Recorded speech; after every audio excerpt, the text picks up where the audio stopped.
নেমন্তন্ন। বন্ধু বান্ধব রাম শ্যাম যদু মধু পৃথিবীর অর্ধেক লোককে নিমন্ত্রণ করে এসেছে তোমার বড়দার বড় বৌদি। কিন্তু কিন্তু খরচের টাকাটা তো তোমারই ট্যাগ থেকে বেরোবে।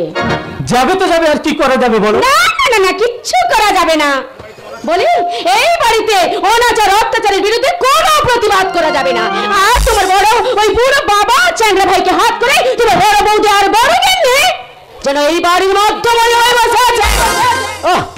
চুপ করো না। কেন চুপ করবো? কার ফল চুপ করবো? তোমার বৌদির হয়ে। তোমাকে তো আগেই বলেছি ওরা যা করছে করুক, আমরা বরং ভেতরে ভেতরে সব গুছিয়ে গেছি।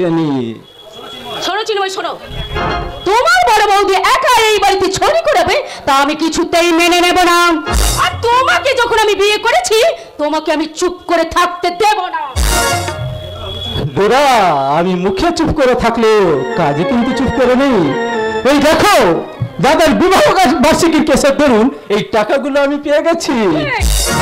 শুধু টাকা? কে যেন বলেছিল যে আমাকে একটু সোনার সিঁদুর কৌটো দেবে। শুধু সোনার সিঁদুর কৌটো কেন, আর অনেক অনেক কিছুই দেবে। এই তো কদিন হলো তোমার সাথে আমার বিয়ে হয়েছে, বলো তোমার কি কোনো কিছুর অভাব? আরে অভাব থাকবে না বলেই তো আমি তোমাকে লাভ ম্যারেজ করেছি। তাই বলে মনে করো না তোমার সব কথা আমি মেনে নেব। তাহলে কি করবে? তোমার বাবার ওই রাজরাজেশ্বরী বড় বৌমার হাত থেকে শাসনের চাবিটা আমি কেড়ে নেব। তোমার মেজে বৌদির জন্য একটা চা দিয়ে যা তো, আর কিছু বিস্কুট দিয়ে যা। বাবু, বড় বৌদি বললেন মেজো বৌদিকে ভিতরে গিয়ে চা খেয়ে আসতে। শুনলে তো? তোমার বড় বৌদি বলে দিয়েছে আমি এই গরমে গিয়ে ভেতরে চা খেয়ে আসবো। তা উৎসবের দিনে একটু ম্যানেজ করে নিতে হয়। যাও না, ভেতরে খেয়ে নিয়ে আসো। বাবা বাবা বাবা, কি সুন্দর কথা। এই ব্যবসা গরমে আমি ভেতরে গিয়ে চা খাই, আর 3 ঘন্টা ধরে আমি আয়নার সামনে দাঁড়িয়ে যে ফুল বডিটা আমি মেকআপ করেছি সেটা আমার নষ্ট হয়ে যাক। বড় বৌদি কিন্তু একটুকু মেকআপ করেননি। জানলে তো করবে। তা কোন হাওয়াতে ঘরের মেয়ে তার ঠিক নেই, ভাগ্যক্রমে এখানে এসে পড়েছে। তাছাড়া পুরো বরের সামনে মেকআপ করে দাঁড়াবে কোন লজ্জা? কি বলে বড় বাবু হাত বুড়ো? না না না না না, হাত বুড়ো হবেন কেন? এই মেজো বাবুর মতো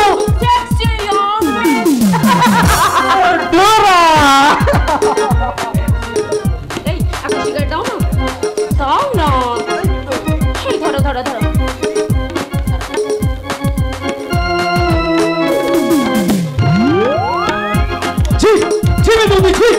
আমি অনেক বাড়িতে রান্না কাজ করেছি, কিন্তু আপনার মতো বউকে আমি কোনো বাড়িতে দেখিনি। কি বললে? যা দেখেছি বলতে পারলাম মেজে বাবু। এই ছোট লোক, এই কথাগুলো তোকে বড় গিন্নি শিখিয়ে দিয়েছে বুঝি? মারুন ওই ছোট লোকের গালে দুজনে চড় মেরে বুঝিয়ে দিন ছোট মুখে বড় কথা বলা এই তার শাস্তি। তুমি হাজার দিন বলেছি না বড় বাবু আর বড় বৌদিমণি ভালো লোক নয়। ওদের মুখে ভালো মানুষের মুখোশ আটানো আছে। ওপরেরটা খুবই ভালো, কিন্তু ভেতরেরটা মিশমিশে কালো।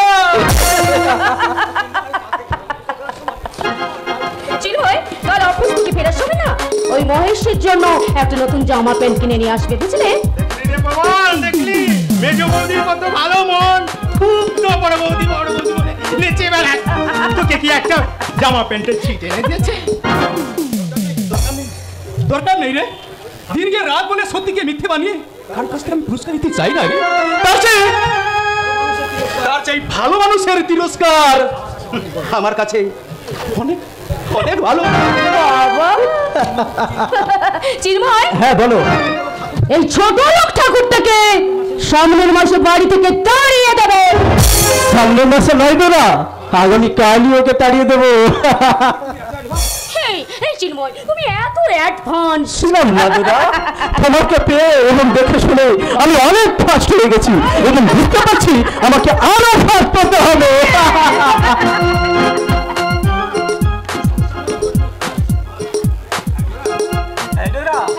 বুঝলে, এই সংসার হলো ঘোড়দৌড় খেলা, রেসের মা। বুড়ো বাবলায়েরা সেই রেসের খেলার মাঠের জকি, তাদের হাতে থাকে ঘোড়া ছোটাবার লগন। সাবধান লগন ধরে ওরা বড় ঘোড়াটাকে যতই ছোটাবার চেষ্টা করুক না কেন, পেছনের ঘোড়াটা ঠিকই এগিয়ে যাবে। ওই কর্তা বাবুর সাহসী হয়ে বড় বাবু আর বড় গিন্নিমণি এই সংসারটাকে নিয়ে যাই নই তাই করছে। আপনারা একটু ওই সংসারের উপর নজর দিন। দাদাবাবু, বৌদিমণি, আপনারা ওই নিজেদের হিসাব নিকেশটা নিজেরাই করে নিন। আর এই যুগে বাবা ভাই ওই দাদা বৌদি আপনাদের জন্য কারো কেউ নয়। কি বলি মহেশ? আগে আমি না না, ও তো খারাপ কিছু বলেনি বাবা, মানে মহেশ বলছিল আজে বাজে বন্ধু বান্ধব নিয়ে একদম সময় নষ্ট করবেন না।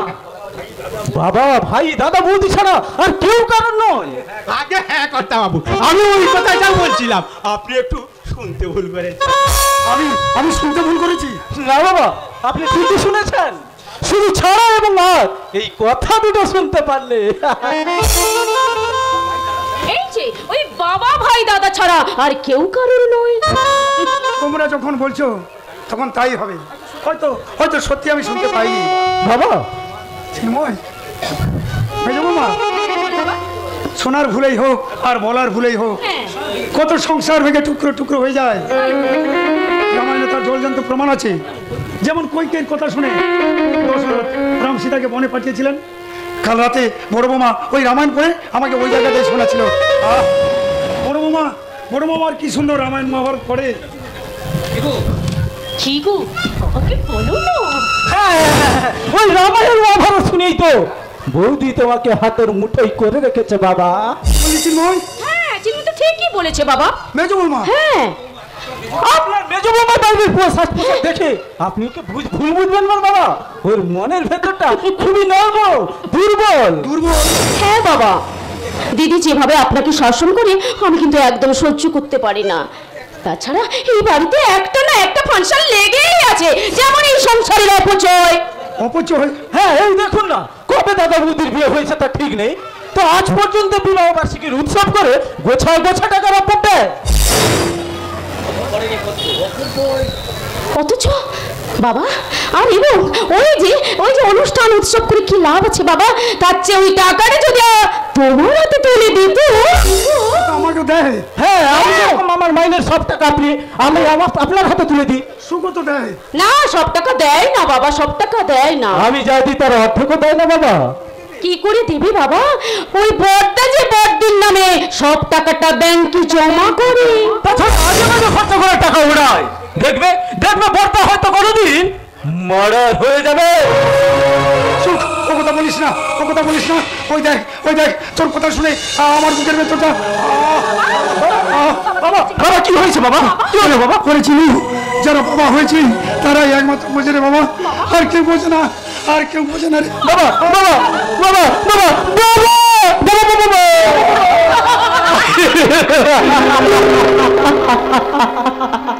বুঝলো ডোরা? ঘোড় দৌড়ের মাঠে পিছিয়ে পড়া ঘোড়াটা এবার এগোচ্ছে তো। আমার না একটু কিস করতে ইচ্ছে করে। না না না না না না না, বড় বুদ্ধি আসছে, বড় বুদ্ধি। বড় বেবি। হ্যাঁ, এই সংসারে সব ঘরের তালা খোলার একটা মাত্র চাবি, ওই চাবিটাকে যদি হাত করতে পারি আর এই সংসারে সব ঘরের তালা খোলা যাবে। যেই হাত দিয়ে শক্ত করে চাবিটাকে ধরে এদিক ওদিক ঘুরিয়ে এ বাড়ির সবকটা ঘরের তালা ওরা সে খুলে ফেলা যায়, তোমার সেই শক্ত হাতটা কোথায় মেজু ঠাকুরপা? কথাটা তুমি বৌদিকে বুঝিয়ে বলো। দিদির কানে এসব কথার ঢুকবে না। কারণ তোমার মুখ দেখে মনে হচ্ছে দিদি ভাই তুমি খুব রেগে আছো। রাখবো না, রেগে থাকবো না। বলি চায়ের কথা বলতে এসে পবন তোমাদের কাছ থেকে কি কথা শুনে গেছে? সেই মানুষটা বাইরের ঘরে বসে কেন কাঁদছে? কাঁদছে? হ্যাঁ, তোমরা নাকি তাকে ছোট লোক বলে গালাগাল দিয়েছো। ছোট ছেলে ছোট লোক কি একই কথা বলো? ছোট ছেলে? হ্যাঁ বৌদি, ডোরা তাকে আমার সামনেই বলেছে এ বাড়িতে এত বড় একটা উৎসব আর তুই কিনা ছোট ছেলের মতো এ বাড়িতে ঘুরে বেড়াচ্ছিস। ঠিক আছে, সে না হয় শুনতে ভুল করেছে, এটা আমি মেনে নিলাম, কিন্তু বাবা? বাবা? হ্যাঁ বাবা। আবার কি হলো বাবা? বাবা কেন কাঁপতে কাঁপতে গিয়ে ঘরের বিছানায় উপর শুয়ে কাঁদছেন। আমি ছুটে গিয়ে জিজ্ঞেস করলাম আপনার কি হয়েছে বাবা? বুড়ো মানুষটা কেন কাঁদতে কাঁদতে বললেন বড় বৌমা আমার বড় ছেলে বোধহয় মার্ডার হয়ে যাবে। ডোরা, আমি তখনই তোমাকে বলেছিলাম বাবার সামনে ওসব কথা বলো না। আমিও পাগল আছি, হুট করে তোমার প্রশ্নের উত্তরে বলে ফেললাম পুলিশ অফিসার মিস্টার মেহতার হত্যাকাণ্ডের তো আমাদের দুই ভাইয়ের খুব বড় ভয় হয়। কবে যে সমাজ মিলে দিলে হাত থেকে আমরা যে দু ভাই হত্যা হয়ে যাবে। ও এই কথা, দেখো দেখি কাণ্ড, বাবা তো ছোট্ট ছেলের মতো কাঁদতে শুরু করে দিয়েছে। পুরো হলে মানুষ এরকমই হয়ে যায়। তুমি ঠিক বলেছো মেজে বউ, ঠিক বলেছো দিদি। তুমি এখনো আমাকে মেজে বউ বলে ডাকবে? আমি কতদিন তোমাকে বলেছি না তুমি আমার নাম ধরে ডাকবে, কিন্তু না না না না না না বৌদি না, না বৌদি না, দিদি বোনের নাম ধরে ডাকবে, এটাই তো নিয়ম। কতদিন পর তোমার মুখ থেকে একটা কত ভালো কথা শুনলাম। খুব ভালো কথা বলেছো ভাই, খুব শিক্ষার কথা বলেছো। তোমার কথা শুনে আমার ভীষণ আনন্দ হচ্ছে, কিন্তু আমি কিন্তু একটুকু আনন্দ পাইনি দিদি ভাই। কেন? আজ তোমার ফুলের সজ্জা, একটু সাজ নেই, সজ্জা নেই, একটা শাড়ি এনে রুল করে তুমি পরে আছো। চলো তোমাকে আজকে আমি সুন্দর করে সাজিয়ে দেবো, চলো দিদি। ওরা কাণ্ড দেখো, ওনাকে আমাকে সুন্দর করে সাজিয়ে দেবে, কি কাণ্ড বলো দেখি।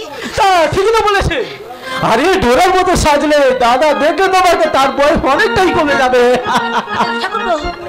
লজ্জা কেন দিদি ভাই, লজ্জা কেন? বড়দা আধ বুড়ো হয়েছেন ঠিকই, কিন্তু পুরোপুরি তো বুড়ো হয়ে যাননি। ঠাকুর বলো আমি যাই। আজ তোমাকে আমি ছাড়ছি না দিদি ভাই, আজ তোমাকে সাজতে হবে, নাচতে হবে, আর আমার মতো ঠিক এমনি করে গাইতে। এই তো এই যৌবন, এই তনু মন, এই যৌবন তোমায় নিয়ে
ভদ্রলোকের বাড়িটাকে তোরা হোটেল বানাতে চাস, যে হোটেলে মদ আর মেয়ে মানুষ নিয়ে সারা রাত ফুর্তি করা হয়। হ্যাঁ তোরা শিক্ষার রাংতায় মোড়া এদেশের হাজার হাজার যুবক যুবতীরা সমাজ সভ্যতাকে আজ তোরা কোন অন্ধকারে নামিয়ে দিতে চাস উৎসবের নাম করে। আজ যে নোংরামি তোরা সারা দেশ জুড়ে চালাচ্ছিস, তার জন্য তোরাই দায়ী। হ্যাঁ, তন্ময় নামে একটা কলেজ স্টুডেন্ট দিন রাত যায় তন্ময় হয়ে থাকার কথা পড়াশোনা নিয়ে, সেই তুই তোর মেজ বৌদির সাথে অশ্লীল নাচ গানে মত্ত হয়ে উঠেছিলি, তোর লজ্জা করলো না? বদলে যা। আমরা তোদের শরীরে একটা ভালো বাবা, একটা ভালো মায়ের রক্ত মাংস অস্থি মজ্জায় মিশে আছে, সে কথা তোরা কি করে ভুলে গেলি? কেন তোরা দেখতে পেলি না এই ঘরের দেওয়ালে টাঙানো রয়েছে পরম পুরুষ রামকৃষ্ণের ছবি, যৌবন সন্ন্যাসী বিবেকানন্দের ছবি, বিশ্ব ভ্রাতৃত্বের প্রতিমূর্তি ভগিনী নিবেদিতার ছবি? দেখতে পাচ্ছেন না, ঝুল পড়ে ধুলো লেগে ওই পুরনো ছবিগুলো কেমন নোংরা হয়ে গেছে। ভারতবর্ষটাকে যদি ভারতবর্ষই রাখতে চাও বৌমা, তাহলে ওই ঝুল পড়ে ধুলো লাগা ছবিগুলোকে মুছে পরিষ্কার করে তাদের কাছ থেকে শিক্ষা নিতে হবে। যৌবন শুধু রামপত্যের জন্য নয়, যৌবন দেশের জন্য, দশের জন্য। সকলের মুখস্থ হয়ে গেছে যৌবন যদি শুধুমাত্র লম্পটের জন্য, তাহলে এদেশে কেন ছাপা হয় একাধিক উলঙ্গ পত্রিকা? সংস্কৃতির নাম দিয়ে এদেশের দেওয়ালে দেওয়ালে কেন সেটা দেওয়া হয় যুবক যুবতীদের ছবি ছাপা উলঙ্গ পোস্টার? চুনোপুটি সমাজ বিরোধীদের পিছনে না লেগে ভারতের সমাজবাদী সমাজ বিরোধীদের চরিত্রগুলো ভালো করে মালিশ করে দাও, তা না হলে সবাই তোমার থেকে আঙুল বাড়িয়ে বলবে পুরোপুরি পুরো না হলেও আপনি পুরো পুলিশ অফিসার যৌবন শব্দটাকেই সহ্য করতে পারেন না। বৌদি ঠিকই বলেছে বড়দা, মল্লিক মৌচাকে গিয়ে মৌমাছিগুলোকে উড়িয়ে দিয়ে এদেশের শান্তি তুমি রক্ষা করতে পারবে না কোনো দিন। আগে রক্ষা করুন, নিজের ঘরের শান্তি। শান্তি? একটু আগে যে কথাগুলো তুমি বললে সে কথার মানে বোঝো? তুমি কি জানো একটু আগে তুমি যে কাজ করলে সেই কাজের মানে কি? হাসবে না, হাসবে না। মানে যে অনেক পুরনো শান্তি। একদম হাসবে না, তোমার হাসি আমার একদম ভালো লাগছে না। কি করে ভালো লাগবে? আমি যে তোমার হাত বুড়ো স্বামী। কথাটা কিন্তু আমার নয়। তোমার তোমার তোমার তোমার নিজের কথাটা অন্যের মুখ দিয়ে শুনিয়েছো, তাই অন্যের বেনামে তুমি কথাটাকে চালাবার চেষ্টা করছো। আজ এতদিন পর তুমি আমাকে এই বুঝলে? তাহলে এই সংসারের বোঝাটা মাথায় নিয়ে এই বয়সে কার জন্য আমি হাত পুড়ির সাথে বসে আছি? কি কারণে? কার সম্মান রক্ষার জন্য? কোন লজ্জায়? আজ আমি ডোরার পর পছন্দ করতে পারলাম না। আমি কি নাচ জানি না? আমি কি গান শিখিনি? আমি কি ডোরা যা পছন্দ করার জন্য ডোরাকে বলতে পারতাম না ওই ডোরা শোন, চৌপানি নাচ ওই রকম নয়, চৌপানি গান ওই রকম নয়, ঠিক এইরকম এইরকম।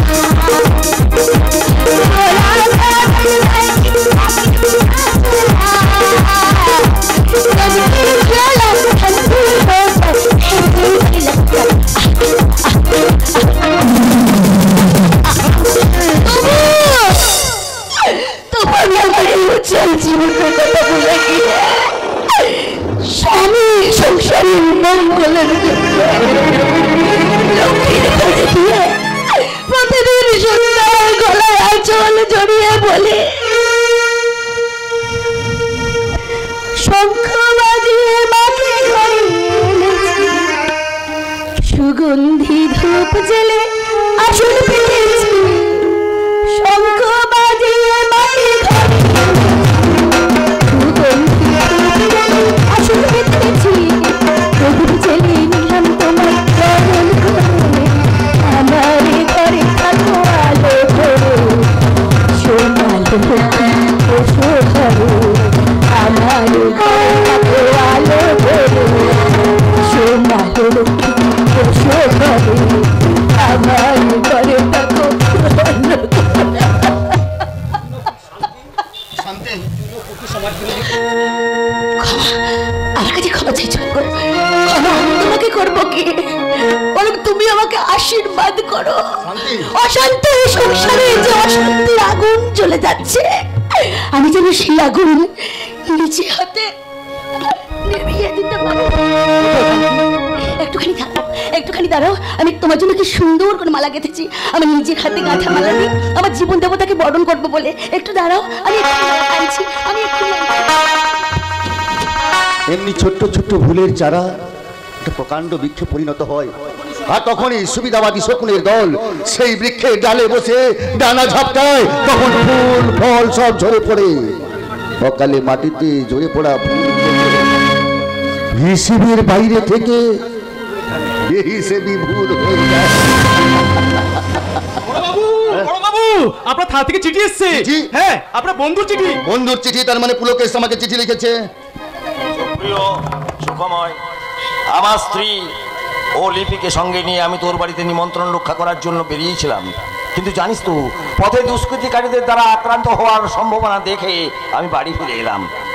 জানলাম দুষ্কৃতিকারীদের প্রধান নেতার নাম তুষার মল্লিক। মল্লিক মৌচাকের রাজা মৌমাছি তুষার মল্লিক। আজ তোর মল্লিক মৌচাক ভেঙে তছনছ করে আমি নর্দমায় ফেলে দেবো। ভগবান, মানুষটাকে তুমি একদিনও শান্তিতে থাকতে দিলে না। তোমাকে পড়াবো বলে দেখো দেখো কি সুন্দর মা। আরে বাবু, তো দাদা বাবু কোথায় গেল? থানায়। থানায়? এই নিন তার চিঠি। কেন?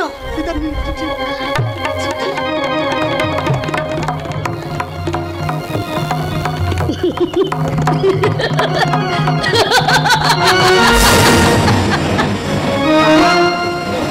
সুন্দর আমাদের বিবাহ বার্ষিকীর আনন্দ, কি অপূর্ব আমাদের মধুর মিলনের দৃশ্য, আমাদের প্রেমের প্রেম পাত্র। মা গো, তুমি কত দূরে আছো? তুমি কি আমার ডাক শুনতে পাচ্ছ না মা? তুমি কেমন আছো? উনি কেমন আছে? আমি এখান থেকে কিছুই জানতে পারছি না মা। আমি তোমাকে টাকা পাঠিয়েছি, কিন্তু কিন্তু আমার ঠিকানাটা আমি দিতে পারিনি মা। তাই আমার পাঠানো টাকা তোমরা পেয়েছো কিনা আমি এখান থেকে কিছুই জানতে পারছি না মা। আমার মনে হচ্ছে আমি এক্ষুনি এখান থেকে পালিয়ে যাই, কিন্তু কিন্তু তার কোনো উপায় নেই মা। ওই ওই তুষার মল্লিকের লোকেরা আমার উপর কড়া নজর দিয়েছে, কিন্তু মা গো, আমার খুব কষ্ট হচ্ছে মা। সারা সারা গায়ে অসহ্য যন্ত্রণা মা। মা গো, তোমার সঙ্গে কি আমার আর দেখা হবে না মা?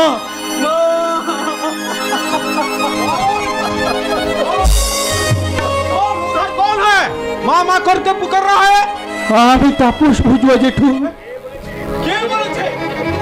নতুন যে ছোকরি আমদানি করা হয়েছে তার নাম মিঠু আছে। তোমার নাম কি? अरे छी नहीं नहीं जी नहीं, वो बड़ो घर का लड़की और ভালোবাসা লোক ওকে ভালোবাসা করে ওই মল্লিক মৌচাকে মেয়েকে বেঁচে দিয়ে গেছে। মেয়েটা কি কাঁদছে? রাতছে? কি রাতছে এই রাত্রি বেলায়? বুঝবা জেঠু, আমি কিন্তু জানি তুমি কালা নও, কালা সেজে থাকো, আর তুমি বাঙালি। তুই কি করে জানলি যে আমি কালা নই? আমি একটু আগে খুব আস্তে আস্তে করে কাঁদছিলাম। তুমি যদি কালা হবে তাহলে তাহলে আমার কান্না তুমি শুনতে পেলে কি করে? যখন তোকে মিথ্যে কথা বলবো না। হ্যাঁ, আমি বাঙালি, আমার নাম হজরি দাস, আমি কালার সাথে এখানে চাকরি করতে এসেছি। কিন্তু কিন্তু এই কথাটা তুই কাউকে বলবি না, আমাকে কথা দে। তোর গায়ে তো গরম কেন? তোর গায়ে তো অনেক জ্বর। হ্যাঁ জেঠু, সারা গায়ে অসহ্য যন্ত্রণা, ঝড়, মাথা তুলতে পারছি না। তোমার তোমার এই অবস্থা হলো কি করে? আজ বিকালে পকেট মার্কেট করতে গিয়ে ওই পাবলিকের হাতে ধরা পড়েছি। পাবলিক মেরে আমার পিঠটা ফাটিয়ে দিয়েছে। দেখি দেখি, তোর পিঠে লাল লাল দাগ, তোর পিঠটা তো শেষ করে দিয়েছে। মনে হয় তুই তো কোনোদিন মরেও যাবি। হ্যাঁ জেঠু, মরে তো আজকেই যেতাম, কোনো রকম বেঁচে ফিরে এসেছি। কিন্তু জেঠু, আমি যদি মরে যাই তাহলে আমার মা বোন না খেতে পেয়ে মরে যাবে জেঠু। না না না না, তুই মরবি কেন? তোকে তোকে আর পকেট মারার কাজ করতে হবে না। আমি যদি পকেট মারার কাজ না করি তাহলে ওই লিডার আমাকে গুলি করে মেরে ফেলবে জেঠু। বলুক, আমি ওদের বুঝিয়ে বলবো। আর কথা না শুনলে আমি তোকে এখান থেকে পালিয়ে যাওয়ার ব্যবস্থা করব। কি বলি জেঠু? তুমি আমাকে এখান থেকে পালিয়ে যাওয়ার ব্যবস্থা করে দেবে?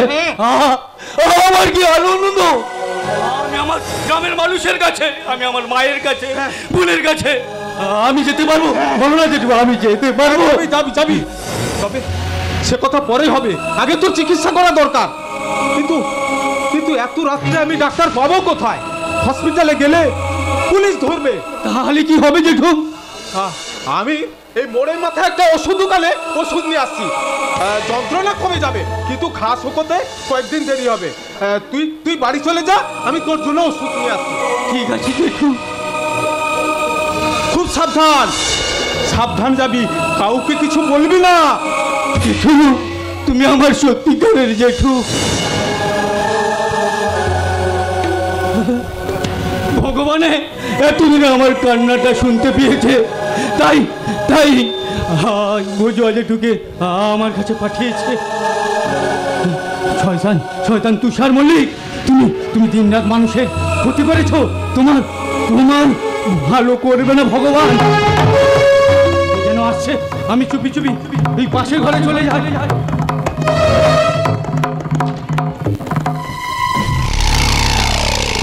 সুরের বাচ্চা সুখময় দারোগা, কাল আমার পরিকল্পনা ফিউজ করে দিয়েছে, নাহলে কালই আমি লিপিকাকে তুলে নিতাম। তারপর তন্ময়কে মার্ডার করে সুন্দরী ছুরিটাকে বলতাম, লিপিকা দেখবে চলো তোমার ভালোবাসা বেড়ে লাশ হয়ে গেছে, লাশ।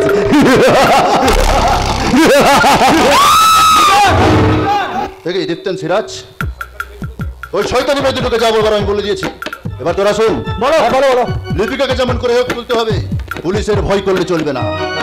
পুলিশকে টাইট দেবার জন্য আজ রাত্রে পাড়ার এক নেতার সঙ্গে পাঠিয়ে দিচ্ছি হিমানিকে, আর এক বিখ্যাত অভিনেতার সঙ্গে পাঠিয়ে দিচ্ছি আয়নাকে। প্রয়োজন হলে সেই অভিনেতা পুলিশকে বলবে এই মেয়ে দুটো কোন থিয়েটারে অভিনয় করে। ঠিক আছে ঠিক আছে ঠিক আছে।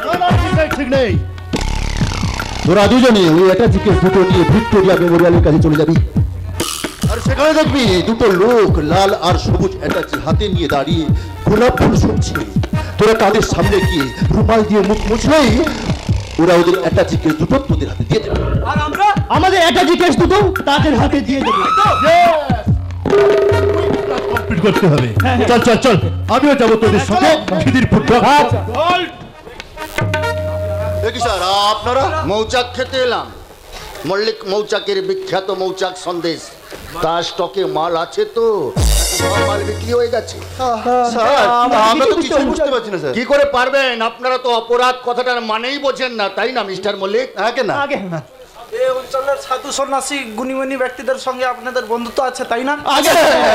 আচ্ছা মল্লিক বাবু বলুন, আপনি কি মল্লিক মৌচাকে সন্দেশ বানাতে বানাতে যৌবন সন্দেশও তৈরি করেন নাকি? হ্যাঁ স্যার। না না না না না না।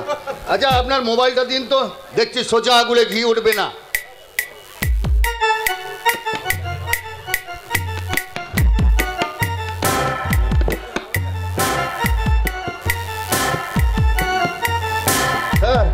স্যার একটা কথা বলছিলাম, ঘুষ আমি নিই না। ঘুষ না স্যার, ঘুষ না স্যার, প্রেজেন্টেশন। দেখুন দেখুন দেখুন দেখুন দেখুন দেখুন।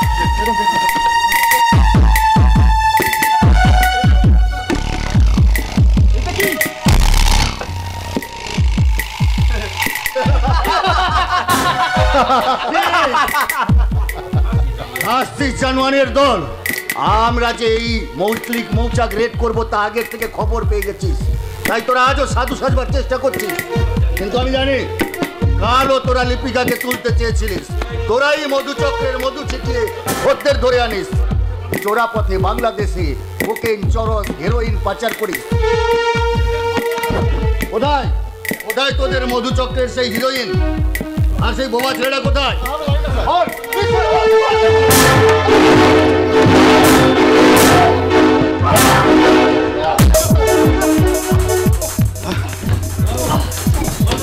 বল বললে জানোয়ার। আর লিপিকাকে তুলতে যাবি? আমার বন্ধু পুলকেশের স্ত্রীকে উল্টো পাল্টা কথা বলবি? শুনে রাখ, শুনে রাখ সমাজ বিরোধীর দল। তোরা তোরা আমাকে হ্যারেস করলেও, কিছু পুলিশ অফিসারকে ঘুষ দিয়ে হাত করলেও, এদেশের পুলিশের উপরেও পুলিশ আছে, তার নাম জনগণ। একদিন একদিন তারাই তোদের বিরুদ্ধে রুখে দাঁড়াবে, আর তখনই তোদের সব অপরাধ মাটিতে মিশে যাবে, আর সেই জনগণের প্রথম সারিতে থাকবো আমি। চলো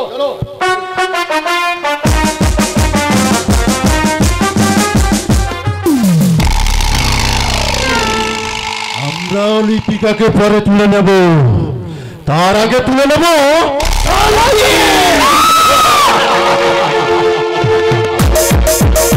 শান্তি শান্তি শান্তি নেকক বাবু। আর আমার বোন লিপির মুখে শান্তি ছাড়ার কোনো কথা নেই কা। ওই সুখময়ের বাবু শান্তিকে দেখে ওরা যে খুব ভীষণ আনন্দ পায়, আনন্দ। একটা কথা বলি শোনো বৌমা। কি কথা? কি কথা বলবেন বাবু বাবা? তুমি সব সময় রেগে আছো বৌমা, তোমাকে দুটো কথা ভালোভাবে বলবো, তুমি তো শুনছো না। কি করে শুনবো মামা বাবু? আর এগিয়ে থাকবো না কেন বলো তো? আপনার ভাগ্নে আর আমার ডিঙ্গি বোন লিপি দিন রাত শুধু শান্তি শান্তি করে আমার মেজাজটা একদম গরম করে দিচ্ছে, গরম। হ্যাঁ দেবেই তো বৌমা, দেবেই তো। বলতে নেই তুমি যে বড় ভালো মেয়ে। মামা বাবু, আমি তোমার মামা শ্বশুর বলে কথাটা বলছি না বৌমা, কাজে কর্মে দেখতে শুনতে তুমি যে বড় ভালো মেয়ে দেখাই যায় না। অথচ আপনার ভাগ্নে আমাকে বলে আমি নাকি কিছু জানি না, আমি নাকি সংসার ছাড়া কিছু কথা বলে খুব অন্যায় করছে। তা বলবে না কেন? এই তোমার বোনটা তো যত নচ্চের গোড়া। তোমাকে একটা কানে কানে কথা বলি, শোনো বৌমা। কথা মামা বাবু, বন্ধুর বউ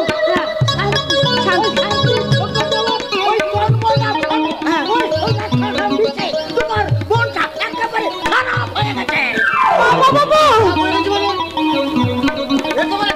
কাণ্ড করছে ওই তন্ময় আর লিপিকা। ছি ছি, চোখে দেখা যায় না। রঞ্জি ঠাকুরপো গান করছে আর কেউ লাফা করে নাচছে। এই তুই যেন আবার ওই বেলালে পড়া করে শিখে বসে থাকিস না। আমি এখন শুধু বই পড়ছি, বই। চল চল চল, পড় পড় রঞ্জু, মন দিয়ে পড়, পড়তে পড়তে দেখবি ঠিক উঠে দাঁড়াবি। মামা বাবু,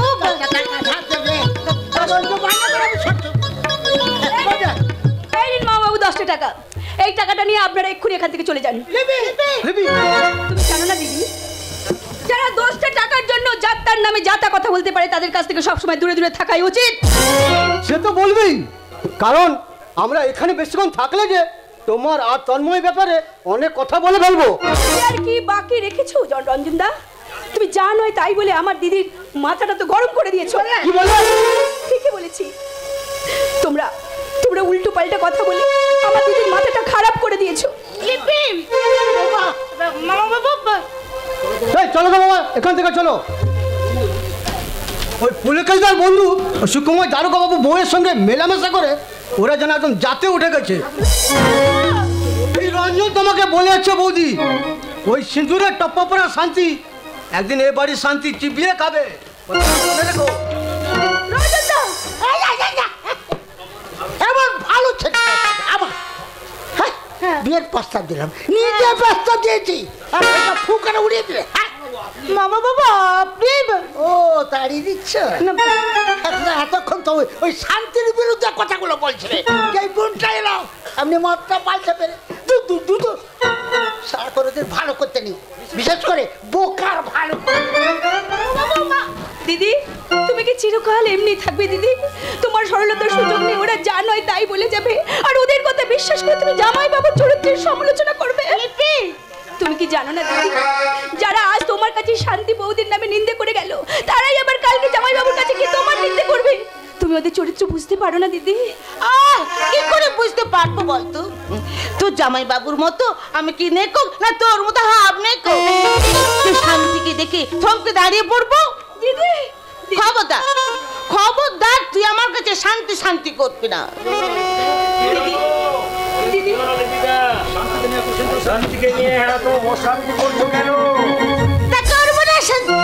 আচ্ছা তোমার মুখে কি শান্তি ছাড়া অন্য কোনো কথা নেই? যা আছে তো শান্তির আগে সুখের কথা আছে, তুমি তো প্রথমটা শুনেছো, শেষেরটা তো শুনতে পাওনি।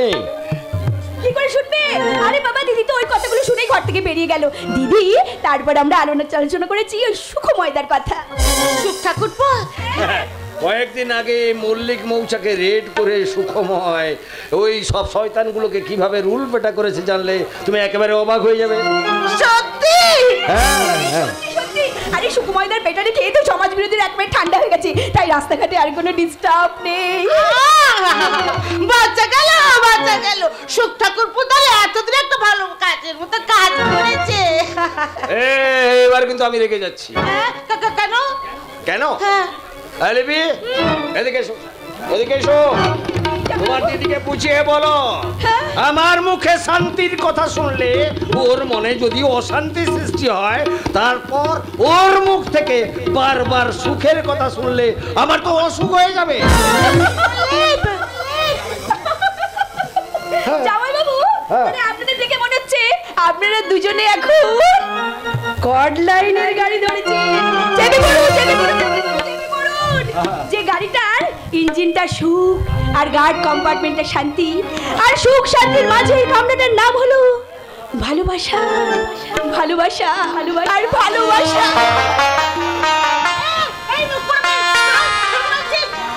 না এই কামরায় এসো, কাছে এসো।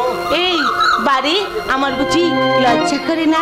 লজ্জা তুমি আর আমি শুধু জীবনের খেলা ঘর গানে ভরে তো যত ব্যথা জীবনে ভুলবো তুমি আর আমি শুধু জীবনের খেলা ঘর গানে ভরে যত ব্যথা দুজনে ভুলবো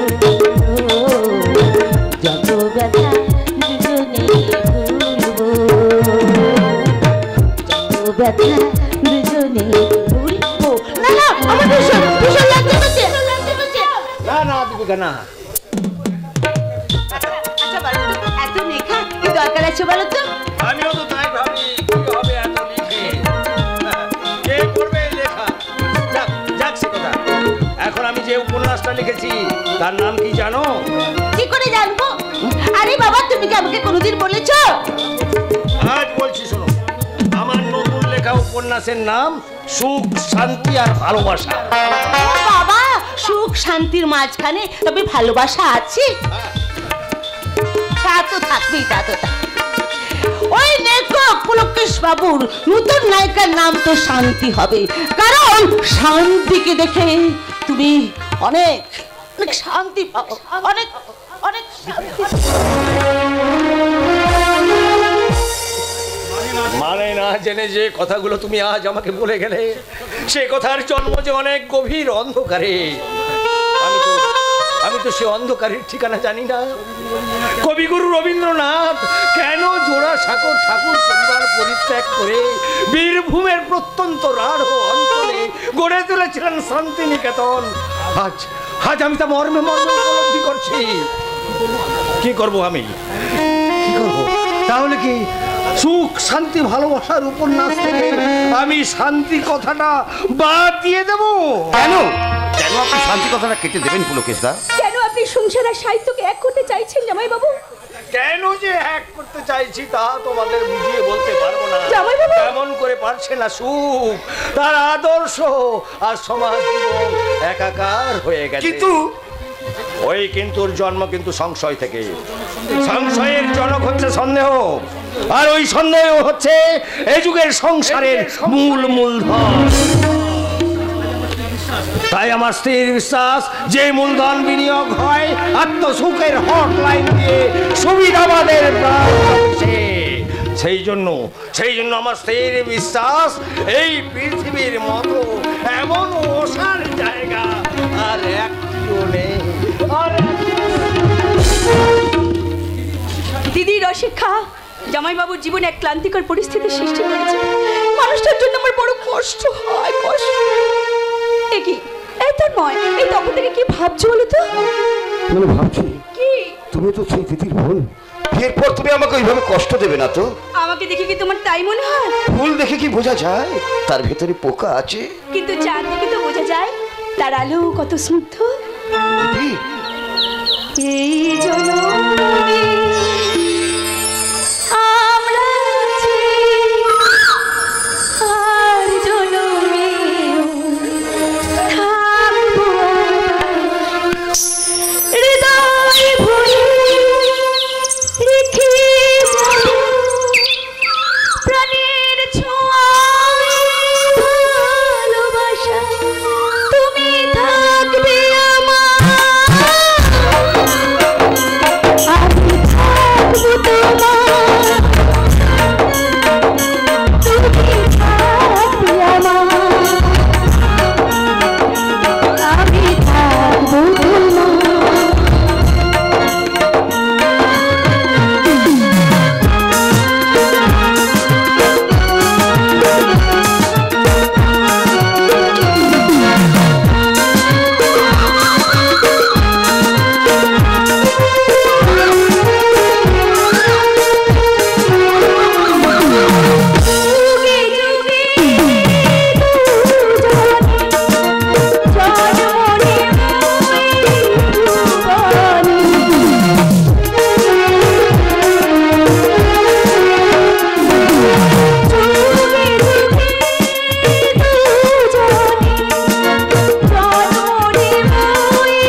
কাণ্ড ঘটেছে জানো?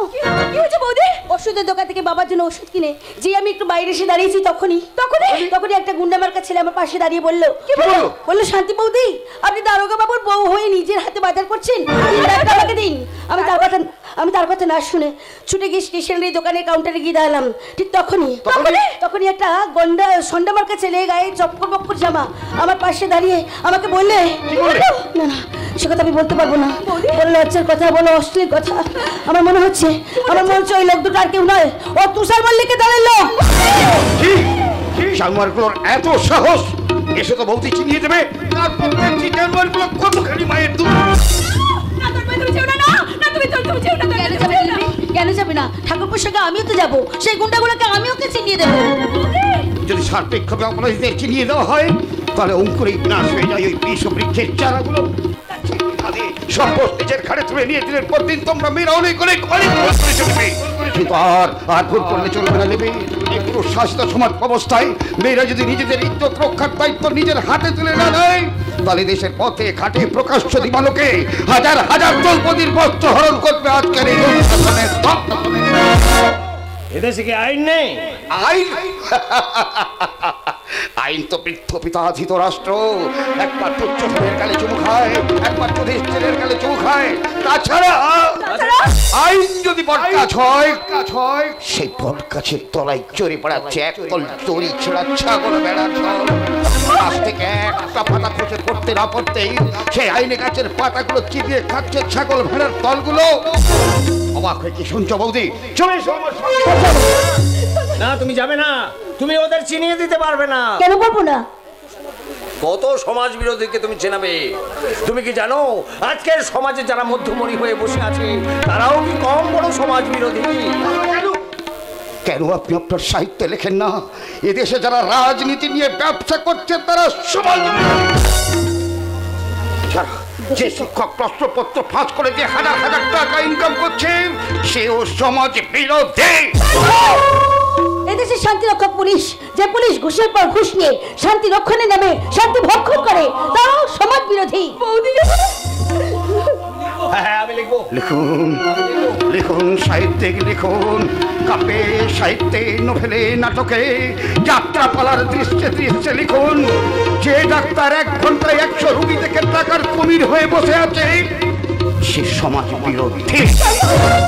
সে ইঞ্জিনিয়ার কন্ট্রাক্টরের সাথে হাত মিলিয়ে বেশি সিমেন্টের বদলে বেশি বালি দিয়ে ব্রিজ বানাই, সে ঠিকাদার রাস্তা সারাইয়ের নামে পিচের রাস্তাকে আরো খারাপ করে ফেলে রাখে, তারাও সমাজ বিরোধী।